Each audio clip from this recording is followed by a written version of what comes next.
Good evening. Mind വാച്ചിലേക്ക് എല്ലാ മാന്യപ്രേക്ഷകർക്കും സ്വാഗതം. ഇന്ന് നമ്മൾ ചർച്ച ചെയ്യുന്നത് ലേണിംഗ് ബാക്ക്വേർഡ്നെസ് അഥവാ പഠന പിന്നോക്കം എന്ന വിഷയത്തെക്കുറിച്ചാണ്. ഈ വിഷയത്തെക്കുറിച്ചുള്ള കൂടുതൽ ചർച്ചകൾക്കായി പ്രശസ്ത ക്ലിനിക്കൽ സൈക്കോളജിസ്റ്റ് ഡോക്ടർ ഗിരീഷ് നമ്മോടൊപ്പമുണ്ട്. ഡോക്ടർ, സ്വാഗതം. മാനസികാരോഗ്യ പ്രശ്നങ്ങൾ ചർച്ച ചെയ്യുന്ന ലൈവ് പ്രോഗ്രാമാണ് മൈൻഡ് വാച്ച്. നിങ്ങളുടെ പ്രശ്നങ്ങൾക്കും സംശയങ്ങൾക്കും കൗൺസിലിങ്ങിനുമായിട്ടാണ് ഡോക്ടർ നമ്മോടൊപ്പം ഉള്ളത്. അതിനാൽ താഴെ കൊടുത്തിരിക്കുന്ന നമ്പറിൽ നിങ്ങൾക്ക് ബന്ധപ്പെടാവുന്നതാണ്. നമുക്ക് ചർച്ചയിലേക്ക് കടക്കാം. ഡോക്ടർ, ലേണിംഗ് ബാക്ക്വേർഡ്നെസ് അഥവാ പഠന പിന്നോക്കം, ഇതെന്താണ് ഡോക്ടർ ശരിക്കും? ഈ പഠന പിന്നോക്കം എന്ന് പറയുന്നത് സാധാരണഗതിയിലുള്ള ബുദ്ധി ഉണ്ടായിരിക്കുന്നു. ഓക്കെ, ഒരു കുട്ടിക്ക് സാധാരണ പഠിക്കുവാൻ അല്ലെങ്കിൽ സാധാരണ കാര്യങ്ങൾ ചെയ്യാൻ വേണ്ടിയുള്ള ബുദ്ധിയുണ്ട്. പക്ഷെ ആ ബുദ്ധി ഉണ്ടായിരിക്കുമ്പോഴും വേണ്ടത്ര മാർക്ക് സ്കോർ ചെയ്യാൻ പറ്റുന്നില്ല, വേണ്ടത്ര പഠിക്കാൻ പറ്റുന്നില്ല. അപ്പോൾ പഠന കാര്യങ്ങളിൽ മാത്രം സാധിക്കുന്നില്ല. പഠന കാര്യങ്ങൾ സാധിക്കില്ല എന്ന് പറയുന്ന ബാക്കിയുള്ള കാര്യങ്ങൾ ഡേ ടു ഡേ കാര്യങ്ങൾ ചെയ്യുന്നതിലൊക്കെ തന്നെ വളരെ മിടുക്കുണ്ട്, മികവുണ്ട്, ഒക്കെ ഉണ്ട്. പക്ഷേ പഠിക്കാൻ വരുന്ന കാര്യങ്ങളിൽ അതുപോലെ ചെയ്യാൻ പറ്റുന്നില്ല എന്ന് പറയുമ്പോൾ പല നിലയ്ക്ക് ചില കുട്ടികൾക്ക് വായിക്കാനൊക്കെ വളരെ മിടുക്കുണ്ടാവും, പക്ഷേ സ്പെല്ലിംഗ് മിസ്റ്റേക്സ് ഉണ്ടാവും. ചില കുട്ടികൾക്ക് സ്പെല്ലിംഗ് എല്ലാം വളരെ മിടുക്കുണ്ടാവും, പക്ഷെ വായനയിൽ ബുദ്ധിമുട്ടുണ്ടാവും. അപ്പം പഠനമായിട്ട് റിലേറ്റ് ചെയ്ത ഏതെങ്കിലും ഒന്നിലധികം ഉണ്ടാവാം. ഫോർ എക്സാമ്പിൾ, ചില കുട്ടിക്ക് കണക്ക് വളരെ മിടുക്കായിരിക്കും, പക്ഷേ ഭാഷാ സബ്ജക്റ്റ് കാര്യങ്ങൾ കൈകാര്യം ചെയ്യാൻ ബുദ്ധിമുട്ടായിരിക്കും. ചില ആൾക്കാർക്ക് ലാംഗ്വേജിന് വളരെ ഒരു പ്രശ്നം ഉണ്ടാവില്ല, പക്ഷേ മാത്തമാറ്റിക്സിനായിരിക്കും ഒട്ടും നടക്കാതെ പോകുന്നത്. ചില ആൾക്കാർക്ക് എഴുത്തിനായിരിക്കും ബുദ്ധിമുട്ട്. സാധാരണഗതിയിൽ ഇപ്പോൾ ഇന്ന് ഞാനൊരു സെമിനാറിൽ നിന്ന് വരികയാണ്. ആ സെമിനാറിൽ ഒരു രക്ഷാർത്ഥ പറയുന്നത് എൻ്റെ കുട്ടിക്ക് എഴുതാൻ ഭയങ്കര മടിയാണ്. സത്യം പറഞ്ഞാൽ എഴുതാൻ ഭയങ്കര മടിയാണ് എന്ന് പറയുന്ന കുട്ടികൾ മനഃപൂർവ്വം മടിക്കുന്നവരല്ല, ഒരുപക്ഷെ ഡിസ്ഗ്രാഫിയ എന്ന് പറയുന്ന പഠന വൈകല്യം ആവാം. ഇത് എന്തുകൊണ്ടാണ് ഡോക്ടർ ഇങ്ങനെ സംഭവിക്കുന്നത്? ഇത് കുട്ടികളിലാണ് കണ്ടുവരുന്നത്. ഓക്കെ, അപ്പം ചെറിയ പ്രായം തൊട്ടാണോ അതോ ഏതെങ്കിലും ഒരു സ്റ്റേജ് കഴിയുമ്പോഴാണ് ഇത് കാണുന്നത്? അല്ല, അപ്പം അവിടെ നമ്മൾ നോക്കേണ്ടത് ഇപ്പോൾ പഠന വൈകല്യം എന്ന് വിളിക്കുന്ന അവസരത്തിൽ ഞാൻ ഈ പറഞ്ഞ കാര്യങ്ങളാണെങ്കിലും പഠന പിന്നോക്കം എന്ന് പറയുന്ന അവസരത്തിൽ പല കാരണങ്ങൾ കാരണം പിന്നോക്കം പഠനത്തിൽ പോവാം. അപ്പോൾ അതിൽ ഏറ്റവും പ്രധാനമായി ശ്രദ്ധിക്കേണ്ട ഒന്ന് രണ്ട് കാര്യങ്ങളുണ്ട്. ഇപ്പം അതെനിക്ക് തോന്നുന്നു, ഇപ്പോൾ ലിസ് ഈ ചോദ്യം ചോദിച്ചത് വളരെ കാലോചിതമായെന്ന് തോന്നുന്നു. കാരണം ഇപ്പോൾ ഫസ്റ്റ് ടൈം പരീക്ഷകൾ നടന്നുകൊണ്ടിരിക്കുകയാണ് സ്കൂളിൽ. അപ്പോൾ ആ ഒരു പരീക്ഷയുടെ ഒരു ഇതിലാണ് ഇപ്പോൾ നമ്മൾ നിൽക്കുന്നത്. അപ്പോൾ അതുകൊണ്ട് തന്നെയാണ് ഇതിനൊരു കാലപ്രസക്തിയുണ്ട്, ഒരു കാലോചിതമായ കാലത്തിന് യോജിക്കുന്ന ഒരു വിഷയമാണ്. രണ്ട്, പലപ്പോഴും നമ്മൾ ഇപ്പോൾ ഇന്ന് എക്സാമ്പിൾ ഇത് 2 സെഷൻസ്, ഒന്ന് ടീച്ചേഴ്സ് മറ്റൊന്ന് പാരൻസും സംസാരിക്കുമ്പോൾ രണ്ട് കൂട്ടർക്കും ചില ആൾക്കാർക്കുള്ള തെറ്റിദ്ധാരണ ഉള്ളത് ഈ മനഃപൂർവ്വം ഉഴപ്പുന്ന കുട്ടികൾ എന്നൊരു ധാരണ. അപ്പം അതിങ്ങനെ തെറ്റിദ്ധാരണ കാരണം ഒരു പക്ഷേ പഠനത്തിൽ പിന്നോക്കം നിൽക്കുന്ന കുട്ടികൾ അനുഭവിക്കുന്ന വേദനകളും ഉത്കണ്ഠകളും അല്ലെങ്കിൽ സമൂഹം അവരെ കാണുന്ന രീതിയിലുണ്ടാക്കുന്ന പ്രശ്നങ്ങളൊക്കെ എന്നുള്ള ധാരണ കാരണം ഒരുപാട് വേദന അനുഭവിക്കുന്ന കുട്ടികളാണ് നമ്മുടെ സമൂഹത്തിൽ സത്യം പറഞ്ഞാൽ ഒരുപാടുള്ളത്. അപ്പോൾ അതുകൊണ്ട് തന്നെയാണ് ഈ വിഷയം ഞാൻ പറയും ഇറ്റ്സ് സംതിങ് വെരി റിലവൻ്റ് ആവും. എസ്പെഷ്യലി ഈ ഒരു ടൈം ഫ്രെയിമിൽ കൂടെ ചിന്തിക്കുമ്പോൾ വളരെ റിലവൻ്റ് ആയിട്ടുള്ളൊരു വിഷയം തന്നെയാണ് ലിസ് പറഞ്ഞത്. ഇനി ലിസ് ചോദിക്കുന്ന ഒരു ചോദ്യം എന്ന് പറയുന്നത് ഇത് എപ്പോഴാണ് ഉണ്ടാകുന്നത്? ചെറുപ്പം മുതലേ തുടങ്ങുന്നതാണോ അതോ ഏതെങ്കിലും സ്റ്റേജ് എത്തുമ്പോഴാണോ ഉണ്ടാകുന്നത്? അപ്പോൾ എൻ്റെ അഭിപ്രായത്തിൽ നമ്മൾ നോക്കിക്കഴിഞ്ഞാൽ ഈ ലേണിംഗ് ഡിസബിലിറ്റി ആസ് സച്ച് ആണെന്നുണ്ടെങ്കിൽ ഒരു കുട്ടിക്ക് ഉണ്ടാകുന്നെങ്കിൽ അത് റൈറ്റ് ഫ്രം ദ ബിഗിനിങ് ഉണ്ടായിരിക്കുന്നതാണ്. പക്ഷേ പഠനം പിന്നോക്കം നിൽക്കാനുള്ള കാരണത്തിനൊക്കെ ഉള്ള ഏക കാരണം ലേണിംഗ് ഡിസബിലിറ്റി അല്ല. There could be various reasons, പല കാരണങ്ങളും ഉണ്ടാകും. ഇപ്പോൾ ഉദാഹരണം പറഞ്ഞാൽ വളരെ സാമ്പത്തികമായിട്ടൊക്കെ വളരെ പിന്നോക്കം നിൽക്കുന്ന നമ്മുടെ സമൂഹത്തിലുള്ള ഒരുപാട് സാധാരണക്കാരുടെ അപ്പോൾ അവിടെ വേണ്ടത്ര ഒരു ബാലൻസ് ഡയറ്റ് കിട്ടുന്നില്ല, അതിരിക്കട്ടെ, വേണ്ടത്ര പോഷകാഹാരം കിട്ടുന്നില്ല. നമ്മൾ സൂക്ഷ്മ മൂലകങ്ങളെന്ന് വിളിക്കുന്നു. ഇപ്പം മഗ്നീഷ്യം, സിങ്ക്, ഇങ്ങനെയുള്ള ചില മൂലകങ്ങൾ, ഇതിൻ്റെ സാന്നിധ്യം വേണ്ടത്ര അളവിലില്ലെങ്കിൽ ഒരു കുട്ടിയുടെ ബുദ്ധിപരമായ പ്രവർത്തനങ്ങൾക്ക് ചിലപ്പോൾ വേണ്ട പകിട്ട് കിട്ടുന്നില്ല, വേണ്ട മിനുക്കം ഉണ്ടാകുന്നില്ല, വേണ്ട കഴിവ് കിട്ടുന്നില്ല, ആ നിലയ്ക്ക് വരാം. അപ്പം അതിന് ഒരു പക്ഷേ അതിൻ്റെ പ്രശ്നം പരിഹരിക്കുവാൻ വേണ്ടി വേണ്ടത് മറ്റൊന്നുമല്ല, ഒരു ബാലൻസ് ഡയറ്റും അതുമായി ബന്ധപ്പെട്ട ഡയറ്ററി കറക്ഷൻ ആയിരിക്കാം. ഈവൻ ഡയറ്റ് പോലും കുട്ടികളുടെ പഠനത്തെ തീർച്ചയായിട്ടും. പക്ഷേ നമ്മളിപ്പോൾ കടലോര മേഖലയിലുള്ള കുട്ടികൾ, ട്രൈബൽ മേഖലയിലുള്ള കുട്ടികൾ, നമ്മൾ BPL എന്ന് പറഞ്ഞ കുട്ടികൾ, ഇതിനൊക്കെ തന്നെ വളരെ സോഷ്യൽ സെക്യൂരിറ്റി, സോഷ്യൽ വെൽഫെയർ സ്കീംസൊക്കെ നമ്മുടെ സമൂഹത്തിൽ നിന്നും ഗവൺമെൻറ്റും ഗവൺമെൻറ് അതരായിട്ടുള്ള ഒക്കെ നടക്കുന്നുവെങ്കിലും ഒളിഞ്ഞും തെളിഞ്ഞും ഇത്തരം പ്രശ്നങ്ങൾ നമ്മുടെ സമൂഹത്തിൽ ഇന്നും നിലയുണ്ട് എന്നുള്ള യാഥാർത്ഥ്യമാണ്. അത് നമ്മൾ പൂർണ്ണമായി അതിനെ അതിജീവിക്കാനൊന്നും നമ്മൾ എത്തിയിട്ടില്ല, കഴിഞ്ഞിട്ടില്ല. But we have to do more എന്നുള്ള യാഥാർത്ഥ്യമാണ്. അപ്പോൾ അത്തരം പ്രശ്നങ്ങൾ അനുഭവിക്കുന്ന കുട്ടികൾക്കും പഠന പിന്നോക്കം അല്ലെങ്കിൽ പഠന പ്രശ്നം ഉണ്ടാകാറുണ്ട്. അതുണ്ടാവാം. ഇനി വേറൊരു ഗ്രൂപ്പ് എന്ന് പറയുമ്പോൾ ഇങ്ങനെയൊന്നും പ്രശ്നമില്ല. പലപ്പോഴും നമുക്കറിയാം ഡിഫറെന്റ് ടൈപ്പ് ഓഫ് ഈ പഠന പിന്നോക്കാവസ്ഥ അത് വരുന്നുണ്ട്. പഠന പിന്നോക്കം ഉണ്ടാവാനുള്ള കാരണങ്ങൾ പലതാവാമെന്ന് ഞാൻ പറഞ്ഞു. പലതാവാം, ഒന്നല്ല. മറ്റൊന്ന്, ഫോർ എക്സാമ്പിൾ, ചിലപ്പോൾ നമ്മൾ നോക്കിയാൽ അറിയാൻ പറ്റും, ചില കുട്ടികളെ സംബന്ധിച്ച് പറഞ്ഞാൽ ക്ലാസ്സിൽ ഇങ്ങോട്ട് വന്ന് അങ്ങോട്ട് പോകും, ഇരിക്കാൻ പറഞ്ഞാൽ നിൽക്കും, സംസാരിക്കരുതെന്ന് പറഞ്ഞ് ഉറക്കെ വിളിക്കും. ഇതൊക്കെ കേൾക്കുമ്പോൾ സാധാരണ എന്താ സംഭവിക്കുക? ടീച്ചേഴ്സിന് ഭയങ്കര ദേഷ്യമായിരിക്കും, എന്ത് പറഞ്ഞാലും വിരുദ്ധമായിട്ട് പ്രവർത്തിക്കുന്ന കുട്ടികൾ. പക്ഷേ യഥാർത്ഥം എന്തായിരിക്കും? ചിലപ്പോൾ ചില സെൻസറി ഡെഫിസിറ്റ്സ് ഉണ്ടാവാം.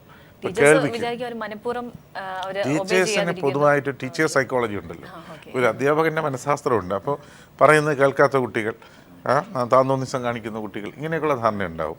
കന്നന്തിരിവ് കാണിക്കുന്ന കുട്ടികൾ, ഇങ്ങനെയൊക്കെ വരുന്നുണ്ടാവും. പക്ഷേ യഥാർത്ഥ പ്രശ്നം അതാവണമെന്നില്ല. ഒരുപക്ഷെ ചിലപ്പോൾ പൂർണ്ണമായി കേൾക്കാൻ ഒരു പരിമിതി ഉണ്ടാവാം, പൂർണ്ണമായും കാണുന്നതിൽ പരിമിതി ഉണ്ടാവാം. ഇത്തരം കാര്യങ്ങളുണ്ടോ ഇല്ലയോ എന്നും നമ്മൾ അതിനെയും സൂക്ഷിക്കേണ്ടതും അതിൻ്റെ കാര്യങ്ങൾ മനസ്സിലാക്കിയിരിക്കേണ്ടതും വളരെ അത്യാവശ്യമുള്ള കാര്യമാണ്. രണ്ടാമത്തെ കാര്യം, അത് നോക്കിയെന്നിരിക്കട്ടെ, അവിടെയും പ്രശ്നമില്ല. വീണ്ടും പഠിക്കുവാൻ പിന്നോക്കം നിൽക്കുന്നുവെങ്കിൽ ഒരുപക്ഷെ നോക്കേണ്ടത് ബുദ്ധിപരമായി ചിലപ്പോൾ ചില കുട്ടികൾക്ക് പിന്നോക്കം നിൽക്കും. അപ്പോൾ ലിസിന് സംശയം തോന്നും, ബുദ്ധിപരമായി പിന്നോക്കം നിൽക്കുന്നുണ്ടോ ഇല്ലേ എന്ന് അറിയാനുള്ള ടീച്ചേഴ്സിനായാലും പേരൻസിനായാലും അതറിയാൻ ഒരു വഴി കാണണമല്ലോ. അപ്പോൾ എൻ്റെ അഭിപ്രായത്തിൽ ലിസിന് എന്തെങ്കിലും ഒരു ചിന്ത മനസ്സിലുണ്ടോ, എങ്ങനെ ബുദ്ധിപരമായി പിന്നോക്കം നിൽക്കുന്നു എന്നറിയാം? ടീച്ചേഴ്സിന് അറിയുന്നതാണോ സാർ? ടീച്ചേഴ്സിനോ അല്ലെന്നുണ്ടെങ്കിൽ പാരൻസിനോ അല്ലെങ്കിൽ നമുക്കൊക്കെ ഒരു കുട്ടിയുടെ ബുദ്ധിപരമായ അവസ്ഥ പിന്നോക്കാവസ്ഥയിലാണ് കാരണം എന്ന് മനസ്സിലാക്കാൻ എന്തെങ്കിലും വഴിയുണ്ടെന്ന് ലിസ് കരുതുന്നു? അതിന്റെ കറക്റ്റ് ഉത്തരം ഡോക്ടർ പറഞ്ഞാൽ ബോൾ എൻ്റെ കോർട്ടിലേക്ക് തള്ളി. അതിൽ നമുക്ക് 2-3 കാര്യങ്ങളുണ്ട്. ഇപ്പോൾ ഒന്ന്, സാധാരണഗതിയിൽ ഞാൻ അതറിയാൻ വേണ്ടി ചോദിക്കുന്നത്, സാധാരണ എല്ലാവരും പറഞ്ഞാൽ നമുക്ക് IQ ടെസ്റ്റ് ചെയ്യാമെന്ന് പറയും, ഇൻ്റലിജൻസ് ടെസ്റ്റ് കൊടുക്കുക, IQ ടെസ്റ്റ്. പക്ഷേ നമുക്കറിയാം, ഒരു പ്രായോഗിക ജീവിതത്തിൽ നോക്കുന്ന അവസരത്തിൽ ഒരു സ്കൂളിലൊരു ക്ലാസ്സിൽ പഠിക്കുന്ന കുട്ടിക്ക് ഒരു ടീച്ചറെ വിളിച്ച് പറയുകയാണ്, അപ്പോൾ ഈ കുട്ടിക്ക് ബുദ്ധിപരമായി കുറച്ച് പ്രശ്നമുണ്ടോ എന്ന് സംശയമുണ്ട്, ഇതിന് IQ ചെയ്യണമെന്ന് പറഞ്ഞാൽ യാതൊരു രക്ഷകർത്താവിനും പെട്ടെന്ന് ഗട്ട്സ് റെസ്പോൺസ് എന്ന് പറഞ്ഞാൽ എൻ്റെ കുട്ടിക്ക് എന്താ കുഴപ്പമുണ്ടെന്ന് നോക്കുകയാണ്. അപ്പോൾ അതിന് പകരം ഏറ്റവും കൂടുതൽ നമുക്ക് നോക്കാൻ പറ്റുന്ന 2 കാര്യങ്ങളാണ്. ഒന്ന്, ഈ കുട്ടിയുടെ മൈൽ സ്റ്റോൺസ് അല്ലെങ്കിൽ ജീവിതത്തിലെ നാഴികക്കല്ലുകൾ, അത് എങ്ങനെയായിരുന്നു എന്നുള്ളത് നമുക്ക്. അപ്പോൾ അതിനൊരു ഡെവലപ്മെൻറ്റ് ഡിലേ ഉണ്ടോ ഒന്ന്. രണ്ടാമത്തെ കാര്യം, ഡെയിലി അഡാപ്റ്റീവ് ഫങ്ഷനിങ്, നിത്യജീവിതത്തിൽ ചെയ്യേണ്ട കാര്യങ്ങളൊക്കെ കാലാകാലങ്ങളിൽ ചെയ്യാൻ സാധിക്കുന്നുണ്ടോ? ഇതിന് 2ൻ്റെ ആൻസർ നോ എന്നാണെന്നുണ്ടെങ്കിൽ IQ നോക്കുക, ഒരു സൈക്കോളജിസ്റ്റിനെ റെഫർ ചെയ്യുക, IQ അസസ്മെൻറ്റ് നടത്തുക എന്ന് പറയുന്നതിന് അർത്ഥം ഉണ്ടാകും. അപ്പം ഇത് 2 നോ എന്നാണെങ്കിൽ IQ അസസ്മെൻറ്റ് നടത്തുകയും പിന്നെ നമ്മൾ മെൻ്റൽ റിട്ടാർഡേഷനോ അല്ലെങ്കിൽ ഇൻ്റലക്ച്വൽ ഇപ്പോൾ ഒരു ബോർഡർ ലൈൻ ഇൻ്റലിജൻസ്, ഒരു ലൈക്ക് IQ ബിറ്റ്വീൻ 90 to 70 ആ നിലയ്ക്കാണോ എന്ന് അന്വേഷിക്കുവാനും നമുക്ക് അതിന് അർത്ഥം ഉണ്ടാകും. അപ്പോൾ അങ്ങനെ നമുക്ക് ചെയ്യാൻ പറ്റും. അപ്പോൾ അവിടെ നോക്കുന്ന അവസ്ഥ, ഒരു കുട്ടിക്ക് പഠനം പിന്നോക്കം നിൽക്കുന്നു, പക്ഷേ IQ ഒക്കെ വളരെ കൂടുതലാണെങ്കിൽ വീണ്ടും നമ്മുടെ കഥ മാറുകയാണ്. എന്താണ്? ഇപ്പം നമ്മൾ 3 ഘട്ടം കഴിഞ്ഞു. അവിടെയാണ് നമുക്ക് ആദ്യം ഞാൻ ഈ പറഞ്ഞ ലേണിംഗ് ഡിസബിലിറ്റി ആണോ എന്ന് പറയുന്നത്. ലേണിംഗ് ഡിസബിലിറ്റി നോക്കി അവിടെയും പ്രശ്നമില്ല, വീണ്ടും പഠനം പിന്നോക്കമാണെങ്കിൽ വീണ്ടും നോക്കേണ്ട വേറെ ഒരു കാര്യമുണ്ട്. അതെന്താണെന്ന് ചോദിച്ചു കഴിഞ്ഞാൽ, ലിസ് ചില കുട്ടികളെങ്കിലും ശ്രദ്ധിച്ചിരിക്കും, ഇപ്പോൾ സ്കൂൾ സൈക്കോളജിസ്റ്റ് എന്ന നിലയ്ക്ക് ചിന്തിക്കുമ്പോൾ കൂടി ചില കുട്ടികൾ അടങ്ങിയിരിക്കാൻ വലിയ മടിയുള്ള കുട്ടികൾ അല്ലേ? ഈ വിട്ടില്ലെന്ന് പറയും, പച്ചക്കുതിര, ഗ്രാസ് ഹോപ്പർ, അതുപോലെ ഇങ്ങനെ ചാടി ഓടി നടക്കുന്ന കുട്ടികൾ, മറ്റേ ചിൽഡ്രൻ, അവർക്ക് ഒരു സ്ഥലത്ത് അടങ്ങിയിരിക്കാൻ വലിയ പ്രയാസമാണ്. ഒരേ കാര്യത്തിൽ ശ്രദ്ധ കേന്ദ്രീകരിച്ചുകൊണ്ട് മുന്നോട്ട് നീങ്ങാൻ വല്ലാത്ത പ്രയാസമാണ്. അതുപോലെ തന്നെയാണ് പെട്ടെന്ന് എടുത്തു ചാടൽ സ്വഭാവമായിരിക്കും. ഈ ചിലപ്പോൾ നമ്മൾ നടന്നു പോകുമ്പോൾ നമ്മുടെ മേത്തൊക്കെ വന്ന് വണ്ടി ഇടിക്കുന്ന പോലെ കുട്ടിയൊന്നും ഇടിച്ച് നിൽക്കും, നമ്മളെ വീഴും, കുട്ടിയും വീഴും. സ്കൂളിലൊക്കെ പോയി കഴിഞ്ഞാൽ ടീച്ചേഴ്സ് ചിലപ്പോൾ പറയും, ഇപ്പം ക്വസ്റ്റ്യൻ ചോദിക്കുമ്പോൾ ഒരു കുട്ടിയുടെ അടുത്ത് ചോദിക്കുന്ന ഈ പുള്ളി ആയിരിക്കും എഴുന്നേറ്റ് എക്സാക്ട്ലി ഉത്തരം പറഞ്ഞ് അടി കൊള്ളും. പണ്ടൊക്കെയാണ്, ഇപ്പം പിന്നെ അടിക്കാൻ പാടില്ല, നിയമം ഉള്ളതുകൊണ്ട് അടി കുറയുന്നുണ്ട്. അപ്പോൾ ഇങ്ങനെയൊക്കെയുള്ള കുട്ടികൾ നമുക്ക് കാണാൻ പറ്റും. ഇപ്പം ഈ 3 ലക്ഷണങ്ങൾ, ഇമ്പൾസിവിറ്റി, ഡിസ്ട്രാക്റ്റബിലിറ്റി, ഹൈപ്പർ ആക്ടിവിറ്റി, ഇത് 3ഉം കാണുന്ന കുട്ടികൾ ഈ പ്രശ്നങ്ങൾ കാരണം തന്നെ ഒരുപക്ഷെ പഠനം പിന്നോക്കം പോകാറുണ്ട്. കാരണം ശ്രദ്ധ കേന്ദ്രീകരിക്കാൻ പറ്റുന്നില്ല. ശ്രദ്ധ കേന്ദ്രീകരിക്കാൻ പറ്റാതെ വരുന്ന അവസരത്തിൽ സ്വാഭാവികമായിട്ടും പഠനം പിന്നോക്കം പോകും. അപ്പോൾ അങ്ങനെയുള്ളൊരു തരത്തിലുള്ള കുട്ടികൾ നമുക്ക് കാണാൻ പറ്റും.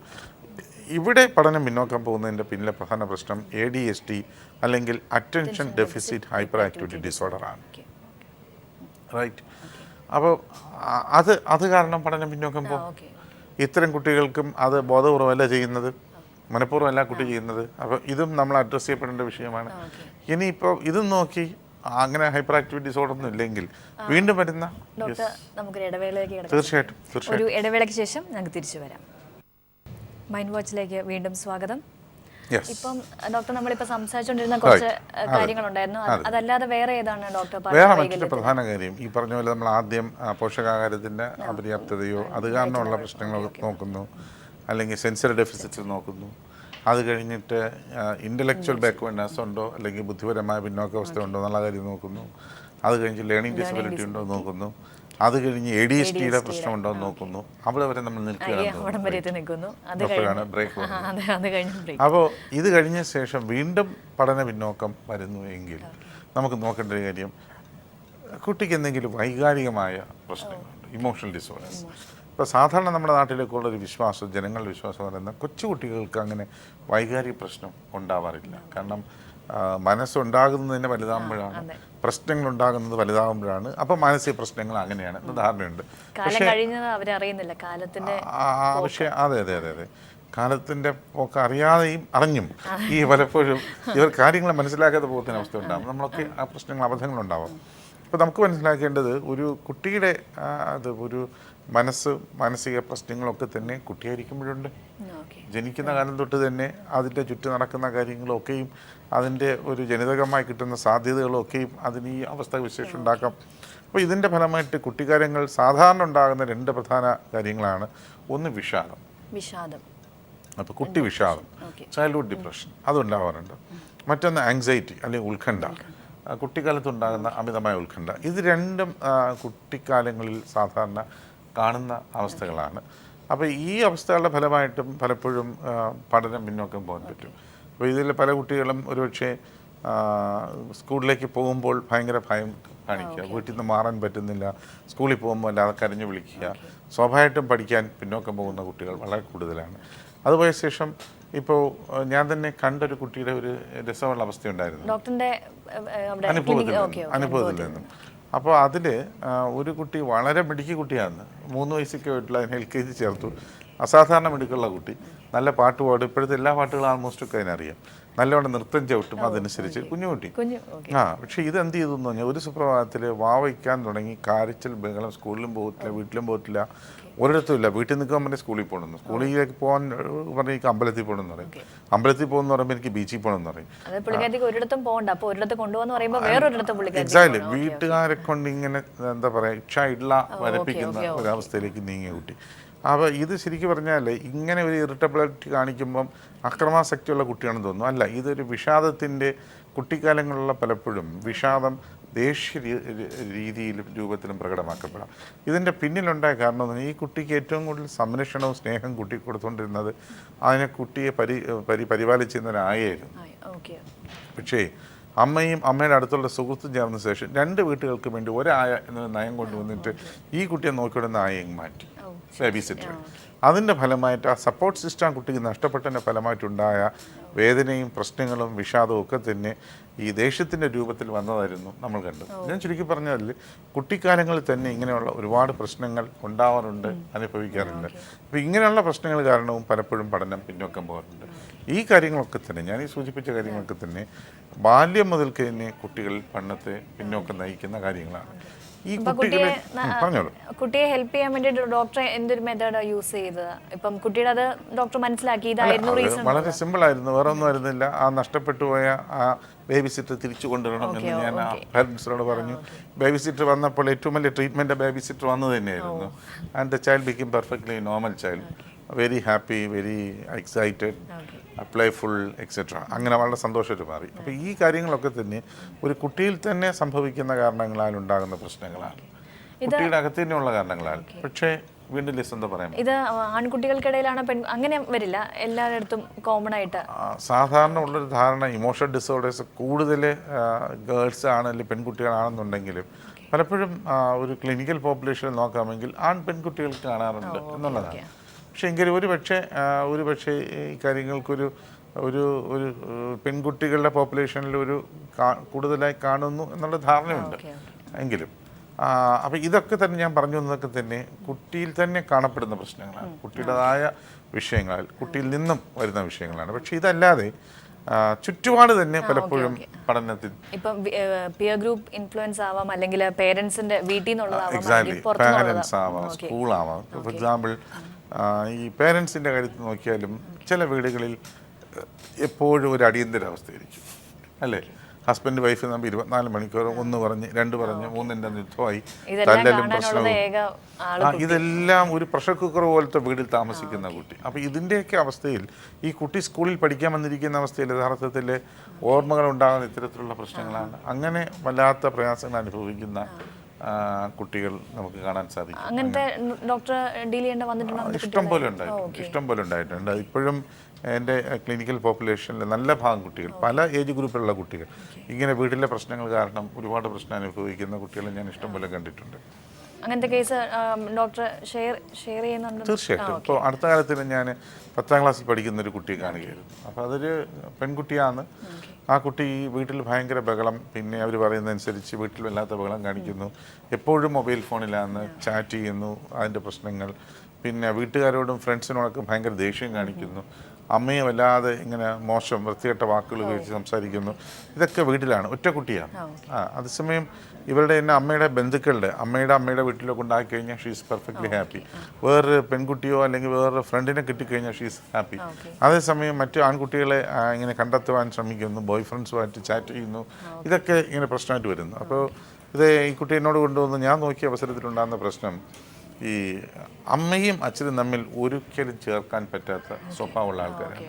അച്ഛൻ വളരെ ഹാർഡ് വർക്കിംഗ് ആണ്, അമ്മയും വളരെ ഹാർഡ് വർക്കിംഗ് ആണ്. പക്ഷേ അച്ഛൻ പിന്നെ അപ്പിയറൻസിലൊക്കെ വളരെ പ്രാധാന്യം കൽപ്പിക്കുന്ന ഒരു മനുഷ്യൻ.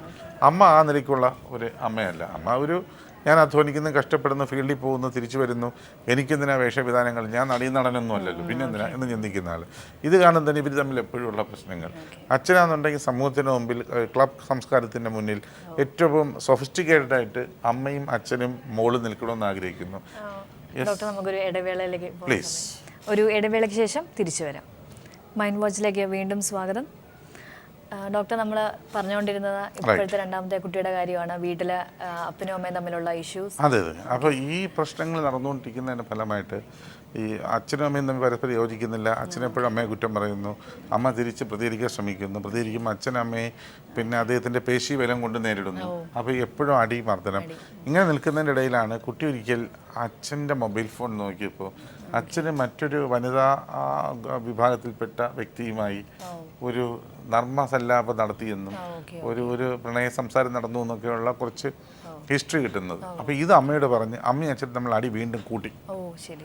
അപ്പോൾ അങ്ങനെയാണ് പിന്നെ ഈ കുട്ടി പറയാൻ തുടങ്ങി, അച്ഛനാണെങ്കിൽ എന്തുകൊണ്ട് എനിക്കായിക്കൂടാ എന്ന് പറഞ്ഞിട്ടൊക്കെ. അപ്പോൾ ചുരുക്കി പറഞ്ഞാൽ ഇങ്ങനെയുള്ള പ്രശ്നങ്ങൾ, വീട്ടിനകത്തുണ്ടാകുന്ന പല പ്രശ്നങ്ങളും ബാഹ്യമായി പ്രകടമായി നമ്മൾ കാണപ്പെടുമ്പോൾ വളരെ നല്ല അവസ്ഥ. അപ്പോൾ ഒരു ദിവസം ആ കുട്ടി വന്നപ്പോൾ കരഞ്ഞിട്ട് എൻ്റെ റൂമിൽ കയറിയിട്ട് പറഞ്ഞത്, ഞാൻ ഇന്നും വല്ലാതെ വേദനിച്ചുകൊണ്ട് വന്നതാണ്. കാരണം ഇവിടെ വരുന്നതിന് മുമ്പ് ഒരു ടെക്സ്റ്റൈൽസിൽ പോയിരുന്നു തുണിയെടുക്കാൻ.